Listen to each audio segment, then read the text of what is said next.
और अगर ये पूरी दुनिया है तो ये है समष्टि। समष्टि से सिमटा हुआ मानव, यानी ऐसा मानव, ऐसा व्यक्ति जो समष्टि से, दुनिया से सिमट गया है, दुनिया के लोगों के साथ नहीं रहता है, वो अपने आप में सिमट गया है। तो अपने आप में जो सिमट गया है, अपनी मानवीय मूल गुणों से भी, जैसे मानव का मूल गुण क्या होता है, किसी भी इंसान का मूल गुण घृणा नहीं होती, नफरत नहीं होती, ये उसका मूल गुण नहीं है, ये ऊपर से चढ़ाया हुआ गुण है। लेकिन उसका अंतर जो है, अंदर का जो मानवीय गुण है, वो किसी भी मानव का प्रेम है, करुणा है, सहानुभूति है।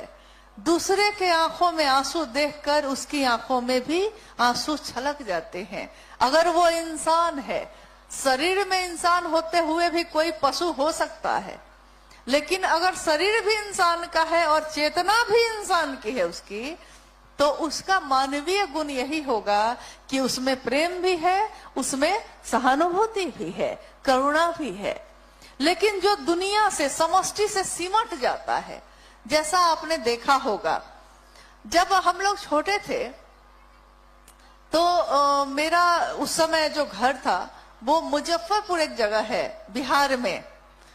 हालांकि नाम तो सुना होगा आपने मुजफ्फरपुर का, किस बारे में सुना होगा क्या?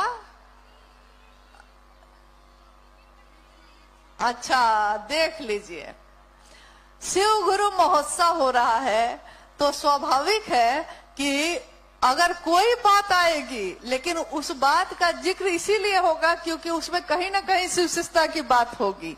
लेकिन अभी मुजफ्फरपुर का नाम लिए तो आप लोग को लीची याद आया। बताइए, ये बहुत गलत बात है। हालांकि हाँ, ये भी बात सही है कि लौकिक चीज देखिएगा तो लीची के लिए प्रसिद्ध है, लेकिन शिव शिष्यों के लिए वो धरती नमः शिवाय की भूमि हम कहते हैं उसको, क्योंकि तुर्की जो मुजफ्फरपुर में है, उसी तुर्की के स्थान पे साहब श्री के सांसों पे नमः आया था हवा के झोंके के साथ और शिवाय उतर गया था। इसलिए हाँ, नाम तो सुना होगा आपने, अब तो नाम सुना होगा।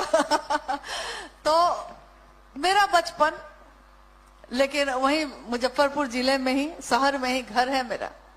जब हम लोग छोटे थे, समष्टि की बात हो रही है इसलिए एक उदाहरण दे रहे हैं अपने जीवन से। तो हम लोग छोटे थे, अभी फरवरी का महीना है, अगले महीने में होली है, तो तब तक हम लोग होली मतलब समझते थे कि होली मतलब होली के दिन दिल मिल जाते हैं, रंगों से रंग मिल जाते हैं, और गिले शिकवे भूल के दोस्तों दुश्मन भी गले मिल जाते हैं। हम लोग बचपन में होली यही समझे थे, क्योंकि मोहल्ला का हर आदमी होली में शामिल होता था। इसका अर्थ हुआ कि सारा घर अलग अलग होते हुए भी एक परिवार की तरह था।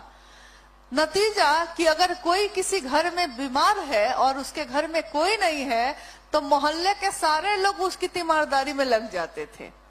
लेकिन इन कुछ वर्षों में, अभी कितने वर्ष हुए होंगे, 20-25 वर्षों के अंदर में इतना परिवर्तन हुआ है कि अब कभी पूछते हैं, जा तो पाते नहीं हैं, लेकिन पूछते हैं कि क्या होली में आप लोग सबके यहाँ गए थे, लोग आप सबके यहाँ आए थे, तो पता चलता है कि अब होली जैसे पर्व में भी कोई घर से नहीं निकलता है, कोई किसी को अबीर लगाने नहीं जा रहा, कोई किसी के घर में पुआ खाने नहीं आ रहा।